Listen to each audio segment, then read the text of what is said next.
मोदी जी ने क्या कहा था, खानदानी राज है, ये दो पार्टियों ने जम्मू कश्मीर को लूटा है। फिर किसका सहारा लेना पड़ा उनको? उसी पीडीपी का सहारा लेना पड़ा, उसी महबूबा मुफ्ती के तलवे चाटने पड़े। जब गुलाम नबी आज़ाद साहब चीफ मिनिस्टर थे, हमने एडमिनिस्ट्रेशन जो है वो लोगों के घरों तक पहुंचाई। मैंने ही टेलीविजन में बोला था कि भाई ये देखिए, इनके नाम है, ये भाजपा के नेता हैं। अभी जो देशभक्ति की बात करते हैं, उन्होंने देश की सेना की जमीन हड़पी है नगरोटा में। कांग्रेस वीक नहीं है, ये डर रहे हैं इलेक्शन करवाने के लिए। अगर ये मजबूत होते तो ये कहते कि जैसे चल रहा था हम वैसे ही। कल मैं आपके माध्यम से, काफी लोग देखते हैं इस चैनल को, चैलेंज करता हूं इनको, कल करवाइए इलेक्शन, देखेंगे कौन कितना पानी में है। तो जैसे इन्होंने सहारा लिया था पहले महबूबा मुफ्ती का, तो अब भी कुछ पार्टियों का सहारा लेके ये चाहते हैं कि हम वैसे ही बेवकूफ़ बनाएं जम्मू के लोगों को। तो लास्ट में जो है जिस तरीके से घुटने दबाने का काम इन्होंने महबूबा मुफ्ती का किया था, वैसे ही अब इन्होंने दूसरी पार्टियां कश्मीर की चुनी हैं। नमस्कार, NH1 न्यूज़ में आप सभी दर्शकों का स्वागत है। मैं हूं रंजीत ठाकुर। आज हम आपकी मुलाकात करवाने जा रहे हैं एक ख़ास शख्सियत से। आपने इन्हें रोज़ टीवी पर आप देख रहे होंगे, प्राइम टाइम शोज़ में ये डिबेट्स में बैठते हैं और कई तीखे हमले जो है इन पर भी होते हैं, और ये भी जो है ख़ासकर ruling party Bharatiya Janata party पर करते हैं। और अपनी जो इनकी बयानबाजी है, जो इनके सवालात हैं, ख़ासकर जो हुकूमत में सरकार होती है, उसके लिए ये काफ़ी ज़्यादा मशहूर हैं। इस समय हम बात कर रहे हैं सलमान निज़ामी की। तो सलमान निज़ामी साहब, पहले मैं आपका स्वागत करता हूं। जम्मू में आज आप आए हैं और आज आप प्रेस ब्रीफिंग भी कर रहे हैं, अलग अलग मीडिया से बात कर रहे हैं। सबसे पहले तो मैं यही जानना चाहूँगा कि जम्मू में आपका जो टूर है किसको लेकर कर रहे हैं? देखिए, जम्मू मेरी पैदाइश है और जिस तरीके से जम्मू में आर्टिकल 370 के बाद हालात बद से बदतर हुए हैं, और आज डिलिमिटेशन के बाद मैंने जो लोगों से बातचीत की, और हैरानगी की बात यह है कि भाजपा जब से जम्मू कश्मीर में इन्होंने हुकूमत संभाली है, चाहे हमारी ज़मीनें छीनी गई, चाहे हमारी नौकरियां छीनी गई, हमारा रोज़गार छीना गया और हमारी स्टेट छीनी गई, और आज डिलिमिटेशन में जिस तरीके से हम देख रहे हैं कि पुंछ और राजौरी को अनंतनाग के साथ जोड़ा गया है, तो वो जम्मू कश्मीर के आम लोगों को तकलीफ़ देने का काम किया है इन्होंने। अब आप मुझे बताइए, जो मुग़ल रोड है वो बर्फ़ की वजह से, रोड की वजह से जो है 6 महीने बंद रहता है। अब वहाँ के लोग जो हैं, गरीब लोग, अगर उन्हें अपने सांसद से मिलना होगा तो वो कैसे मिलेंगे? क्या वो पैराशूट में जाएंगे, चॉपर में जाएंगे, कैसे जाएंगे? और ये एक मजाक है। और जम्मू कश्मीर सिर्फ जम्मू और श्रीनगर नहीं है, ये रूरल एरियाज़ में आप जाएंगे तो वहाँ आपको ये एहसास होना चाहिए कि वहाँ का गरीब आदमी, पहाड़ पे रहने वाला आदमी, अगर अपने विधायक से मिलेगा तो उसको 4-5 पहाड़ियाँ क्रॉस करके वहाँ पहुँचना पड़ेगा। और इसीलिए कांग्रेस ने, जब गुलाम नबी आज़ाद साहब चीफ मिनिस्टर थे, हमने एडमिनिस्ट्रेशन जो है वो लोगों के घरों तक पहुंचाई। हमने डिस्ट्रिक्टें दी, हमने तहसीलें दी, हमने नियाबतें दी, ताकि लोगों को तकलीफ नहीं हो। आप चिनाब वैली में देखिए, एक डिस्ट्रिक्ट था, हमने रामबन डिस्ट्रिक्ट दिया, हमने किश्तवाड़ डिस्ट्रिक्ट दिया, इसलिए ताकि रामबन के लोगों को, किश्तवाड़ के लोगों को तकलीफ का सामना ना करना पड़े, तो इसलिए उनको वहीं डिस्ट्रिक्ट हमने दिया। आज तकलीफ होगी लोगों को, क्योंकि डिलिमिटेशन से एक पंचायत कहीं जोड़ दी, दूसरी पंचायत कहीं जोड़ दी। वो MLA के लिए भी तकलीफ है, वो लोगों के लिए भी तकलीफ है। अब जिनके पास अच्छा रिसोर्स होगा वो तो एक्सेस कर सकते हैं अपने विधायक से, MP से। और दूसरी इनकी मंशा ये थी कि जहाँ जहाँ कांग्रेस मजबूत है, जहाँ जहाँ विपक्ष मजबूत है, तो वहाँ किस तरीके से बीजेपी जो है अपनी टांग घुसाने की कोशिश कर रही है। लेकिन जिस तरीके से जम्मू कश्मीर उन्होंने हालात बनाए हैं, अगर ये मजबूत होते तो ये उसी तरीके से चलते जैसे थे, क्योंकि डिलिमिटेशन का अभी टाइम भी नहीं था, उसमें 2-4 साल थे अभी। तो इसलिए इनको खतरा है कि अगर इलेक्शन कल को होते हैं तो बीजेपी तो हारेगी, जैसे DDC में देखा हमने। तो इसीलिए इन्होंने जल्दबाजी में डिलिमिटेशन प्रोसेस किया, ताकि कुछ बचा जाए, इनकी सीटें आएँ। और जो ये दावा करते हैं कि 50 सीटें आएंगी, तो ये है ही नहीं। जम्मू में 1-2 डिस्ट्रिक्ट्स में हैं, कश्मीर में तो बीजेपी कहीं नहीं है, पीर पंचाल में तो कहीं नहीं है, उधमपुर में कहीं नहीं है, रामबन डिस्ट्रिक्ट में कहीं नहीं है, चिनाब वैली में कहीं नहीं है। तो जैसे इन्होंने सहारा लिया था पहले महबूबा मुफ्ती का, तो अब भी कुछ पार्टियों का सहारा लेके ये चाहते हैं कि हम वैसे ही बेवकूफ़ बनाएं जम्मू के लोगों को। तो लास्ट में जो है जिस तरीके से घुटने दबाने का काम इन्होंने महबूबा मुफ्ती का किया था, वैसे ही अब इन्होंने दूसरी पार्टियां कश्मीर की चुनी हैं और उनके साथ अलायंस करने की साजिश है। लेकिन हम नाकाम करेंगे उस साजिश को और हम ऐसा लीडर जम्मू कश्मीर को देंगे, ऐसी सरकार देंगे जो हिंदू, मुसलमान, सिख, ईसाई इस पे नहीं बल्कि विकास की बेसिस पे, बुनियाद पे हम सरकार देंगे जम्मू कश्मीर। सर, आप बात कर रहे हैं यहाँ पर जिस तरीके से अपोजिशन का रोल निभाने की बात कर रहे हैं, कांग्रेस पार्टी जो है उसमें दो धड़े जो हैं वो बटे हुए हैं। एक आज़ाद लॉयलिस्ट हैं, एक तरफ जो है वो मीर और दूसरे हैं रमन भल्ला की, जो उनकी अलग एक अपनी एक हम कहेंगे कि एक धड़ा बना हुआ है। तो आपको क्या लगता है कि जिस तरीके से फ्रिक्शन बना हुआ है, लोग कंफ्यूज हैं कांग्रेस पार्टी के लिए, तो आप कैसे लोगों में विश्वास जताएंगे कि कांग्रेस पार्टी एकजुट होकर काम करेगी? देखिए, कांग्रेस लोकतंत्र पे विश्वास रखती है। गुलाम नबी आज़ाद साहब ने जो बात उठाई, जो मुद्दे उठाए, उन्होंने CWC में बात रखी और उसके बाद हाई कमांड ने, सोनिया गांधी जी ने उनकी बात को एक्सेप्ट किया, उनकी डिमांड्स को एक्सेप्ट किया। इसीलिए आज पूरे देश में मेंबरशिप हो रही है और मेंबरशिप के बाद इलेक्शन होंगे जून में।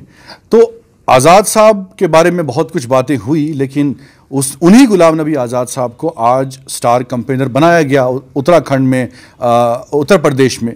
तो जो बातें सामने रखी गई उसने हाईकमांड ने उनको एक्सेप्ट किया।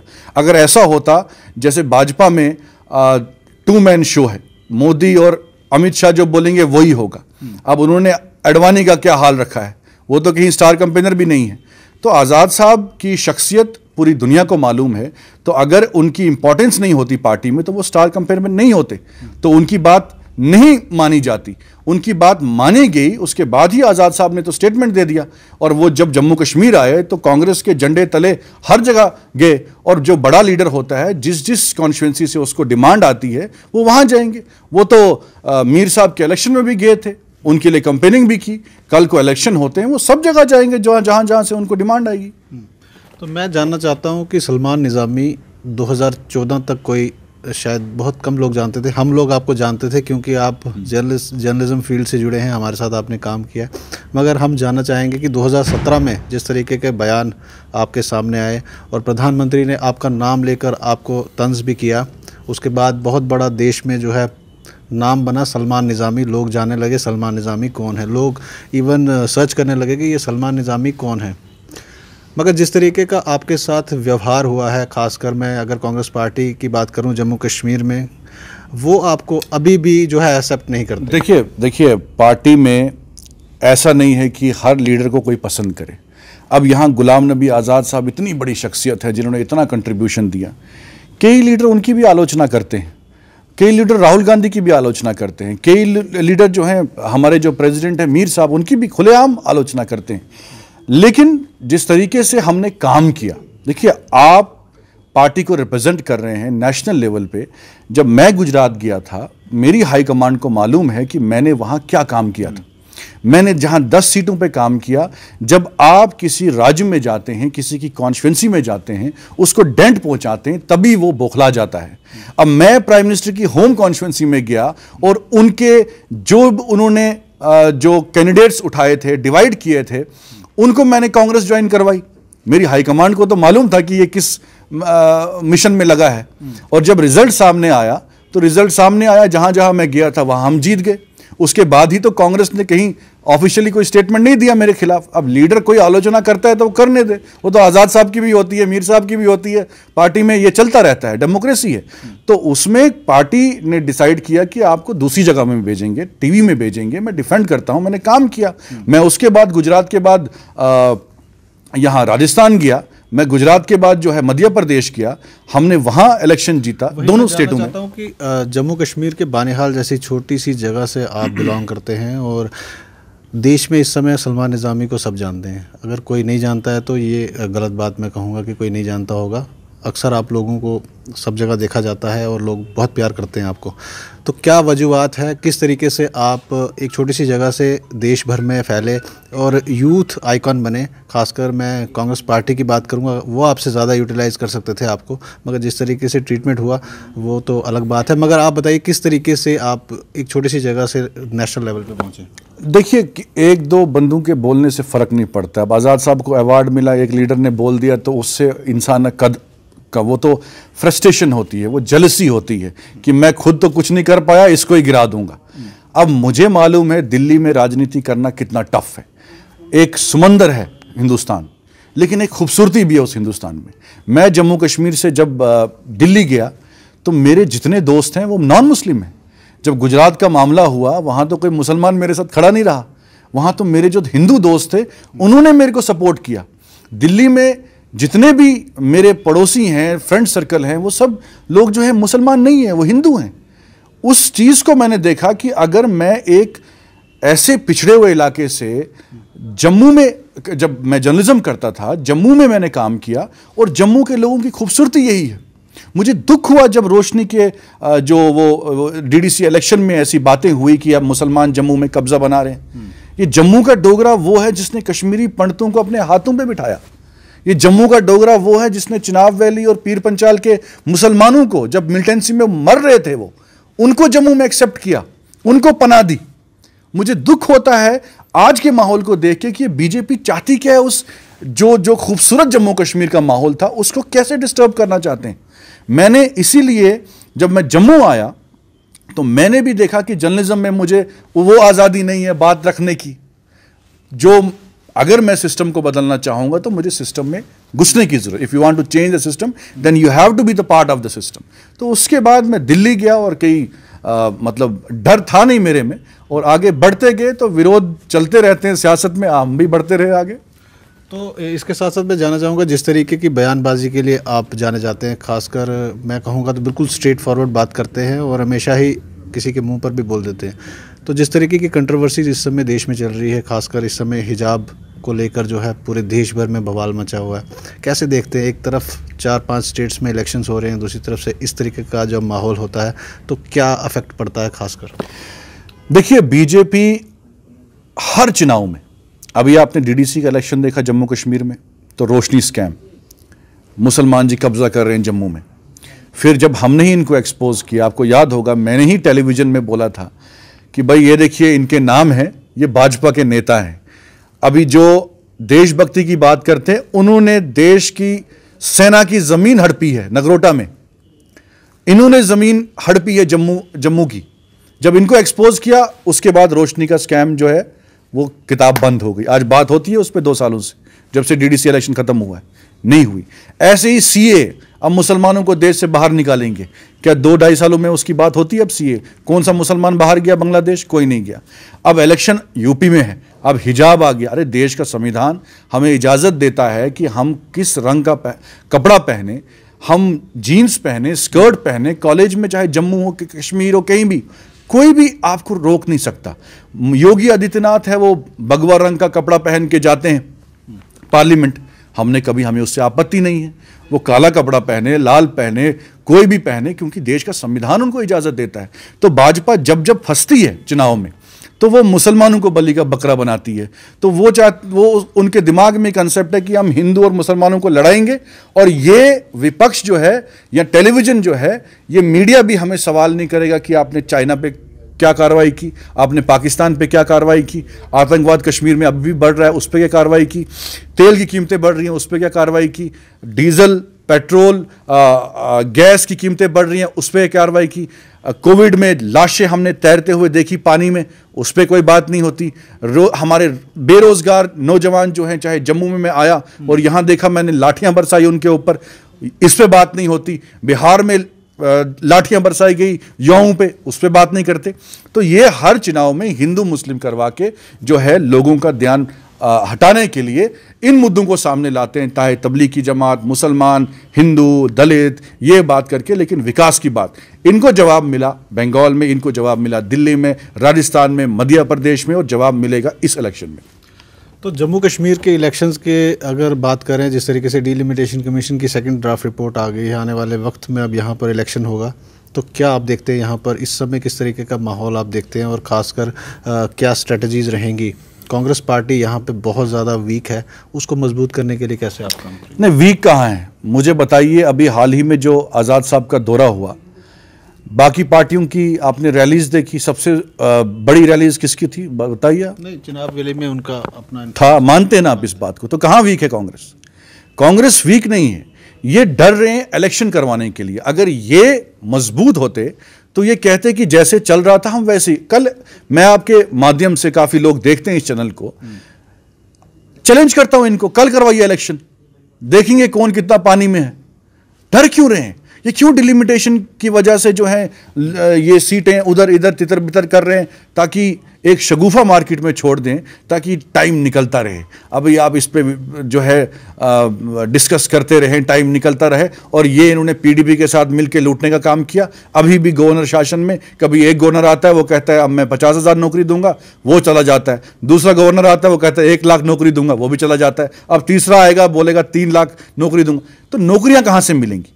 देश की जीडीपी हमारी माइनस में चल रही है। बांग्लादेश की जीडीपी 8% है, और यहां जम्मू कश्मीर में नौकरियां जो मिलेंगी, एक तो मिलेंगी नहीं नौकरी। जो भी लीडर भाजपा का ये दावा करता है कि मेरी सरकार नौकरियां देंगी, 6 साल में कोई नौकरी नहीं दी इन्होंने, क्योंकि इकोनॉमी हमारी पीछे है। हम इकोनॉमिकली जो हैं बहुत पीछे हैं। और नौकरियां जो अब मिलेंगी, अगर एक डिपार्टमेंट में 100 पोस्टें आएंगी, उसके दावेदार कौन होंगे? जम्मू के लोग नहीं होंगे, हिमाचल से लोग आएंगे, पंजाब से लोग आएंगे, महाराष्ट्र से लोग आएंगे, उत्तराखंड से लोग आएंगे। तो जम्मू वाला तो वहीं रहा जहां था, इसलिए तो हम लड़ रहे हैं। तो क्या आपको लगता है कि आने वाले इलेक्शन में आप अपने आप की दावेदारी रखते हैं यहाँ पर? क्या आप अपने आप को भी यहाँ पे फेस मानते हैं? नहीं, फेस वो जनता डिसाइड करती है। जहां जहां मैं जाता हूं, लोग तो आते हैं मिलने के लिए अब, लेकिन हम तो यही चाहते हैं कि जहां जहां भाजपा ने डैमेज पहुंचाया है देश के लोकतंत्र को, देश के संविधान को, देश के भाईचारे को, हम उसको सुधारने की कोशिश करें। हम गांधी की विचारधारा को मानने वाले लोग हैं। जिस गांधी ने यह कहा था कि हिंदू है, मुसलमान है, सिख है, ईसाई है, वो देश का हिस्सा है, और उस भाईचारे को हमने आगे भी कायम करना है। क्योंकि जम्मू कश्मीर एक सबसे बड़ी मिसाल है। गांधी जी ने कहा था, मुझे उम्मीद की किरण जो है कश्मीर से नजर आती है। कश्मीर का कोई भी व्यक्ति जो है पाकिस्तान नहीं गया, क्योंकि आपने एक स्पेशल स्टेटस हमें दिया था। वही स्पेशल स्टेटस जो आसाम में है, वही स्पेशल स्टेटस जो उत्तराखंड में है, वही स्पेशल स्टेटस जो हिमाचल में है, वही स्पेशल स्टेटस जो मोदी जी ने प्रॉमिस किया है अरुणाचल प्रदेश के लोगों को कि हम आपको स्पेशल स्टेटस देंगे। वही नौकरियों का पैकेज, नौकरियों का कानून जो हमारी रहे, हमारी नौकरी किसी बाहर वाले को नहीं मिले। ये मध्य प्रदेश के चीफ मिनिस्टर शिवराज सिंह चौहान का स्टेटमेंट है। 2 महीने पहले उन्होंने कहा कि हमारी मध्य प्रदेश के युवाओं के लिए जो नौकरियां हैं वो हमारी रहेंगी। तो ये इनकी हिपोक्रेसी। हम कहते हैं कि अगर 1 लॉ 1 नेशन आपने इंपोज करना है पूरे देश में, तो जम्मू कश्मीर क्यों? आप हिमाचल से हटाइए। अगर आप कहते हैं कि जम्मू कश्मीर जो है पीछे ये था, जम्मू कश्मीर जी कांग्रेस ने इनको लूटा, जम्मू कश्मीर पिछड़ा हुआ था, तो बिहार में यूटी बनाइए, उत्तर प्रदेश में यूटी बनाइए। हम तो इकोनॉमिकली आपसे बेहतर हैं।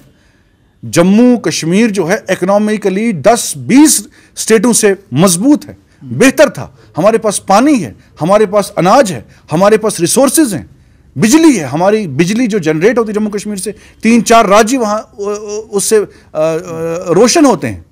तो धारा 370 जब हटाई थी, सबसे पहले आपने उस पर बहुत तंज भी किए थे, और क्या लगता है कि अच्छा काम क्या हुआ है? अगर कुछ अच्छा काम भी गिना सके, जिसमें जिस तरीके से स्टोन पेल्टिंग के इंसिडेंट्स यहाँ पर अब बहुत कम हो गए हैं, मिलिटेंसी में काफ़ी ज़्यादा गिरावट आई है, ज़रूर अभी भी कहीं ना कहीं जो अटैक्स होते हैं, क्या लगता है कि कुछ अच्छा भी हुआ है? देखिए, अच्छा मुझे लगता नहीं है कुछ हुआ है।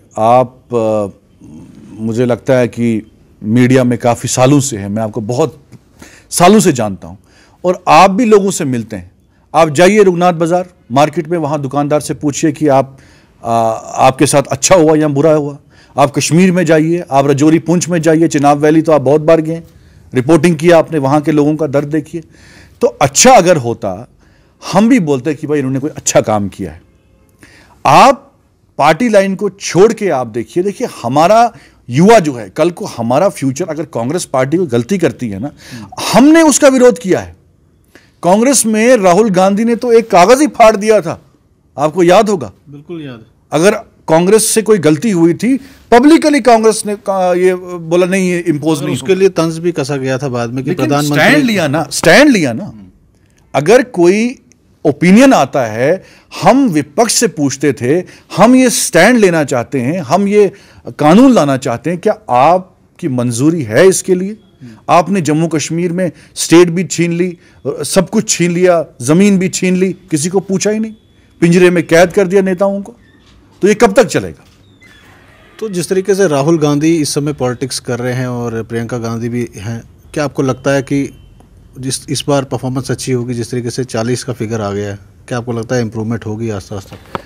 नहीं होगी। देखिए, जहाँ तक पार्टी का सवाल है, हमारे कई नेताओं ने यह भी आवाज़ उठाई है कि हमें जो लॉयल लोग हैं, जो पार्टी के साथ कई सालों से जुड़े हैं, और इस माहौल में जहाँ डर भी लगता है लोगों को बात रखने का, जहाँ ईडी, इनकम टैक्स और कई ऐसी ऑर्गेनाइजेशंस पीछे हैं आपके, जेल का डर है कि अगर बात ज़्यादा की तो पीछे अंदर कर देंगे, लेकिन इस माहौल में भी जो लोग बोलते हैं, इस माहौल में जो फोर फ्रंट पे आके कांग्रेस की विचारधारा को मानते हैं, कांग्रेस के लिए लड़ते हैं, उन लोगों को आगे आने की ज़रूरत है।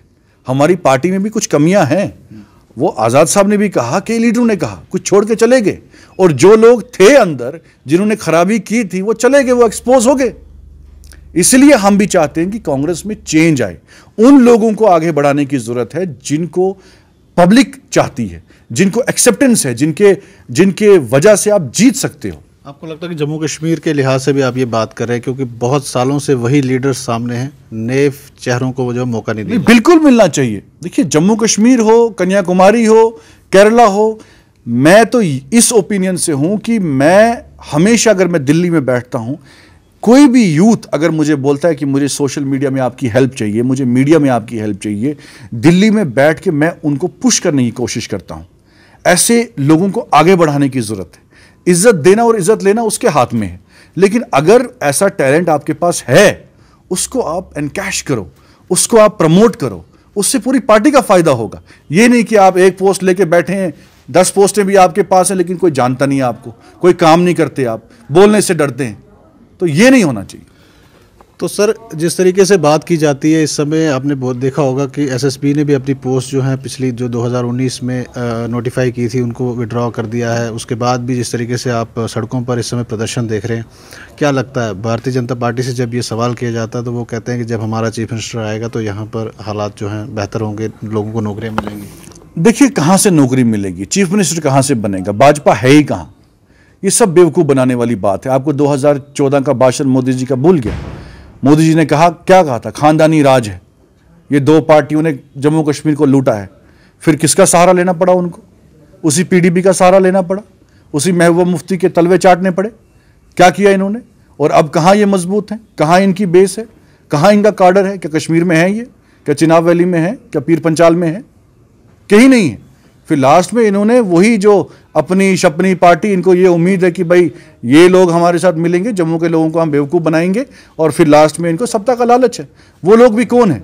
उनको जो उन्होंने देखा, पहली पार्टियां जो थी, अब उनकी तो पीडीपी तो रही नहीं, अब उधर मज़े ले लिए, जो मंत्री शंत्री जितना लूटना था वो लूट लिया, अब यहाँ आया, अब इनको बेवकूफ़ बना रहे हैं, ठगने का काम कर रहे हैं। इनसे भी तसल्ली हो जाएगी बीजेपी को, लेकिन बीजेपी आगे नहीं आने वाली।